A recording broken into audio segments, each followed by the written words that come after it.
নমস্কাৰ ছাৰবিদসকল, চৰকাৰী কৰ্মচাৰী আৰু পেঞ্চনাৰসকলে পাবলগীয়া 50% দিয়ে এৰিয়াৰ দ্বিতীয় কিস্তিৰ ধন ইতিমধ্যে বহুতো চৰকাৰী কৰ্মচাৰী আৰু পেঞ্চনাৰসকলৰ একাউণ্টত সোমাইছে।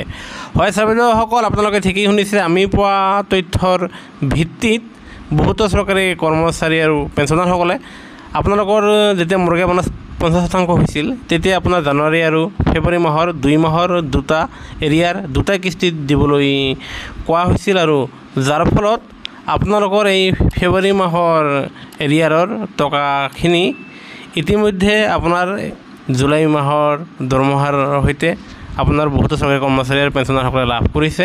আনহাতে আপোনালোকে যদি এতিয়াও দ্বিতীয় কিস্তিৰ এৰিয়াৰৰ টকাটো লাভ কৰা নাই, তেনেহ'লে আপোনালোকে এই 10 তাৰিখ নাইবা 12 তাৰিখৰ ভিতৰত আপোনালোকৰ একাউণ্টত নিশ্চয় লাভ কৰিব। সেয়া চৰকাৰে ৰাখি থ'ব নোৱাৰে। সেয়া আপোনালোকৰ প্ৰাপ্য এৰিয়াৰ টকাখিনি এই মাহতেই কেইদিন পিছত আপোনালোকৰ যিকোনো সময়ত আপোনালোকৰ একাউণ্টত সোমাবহি।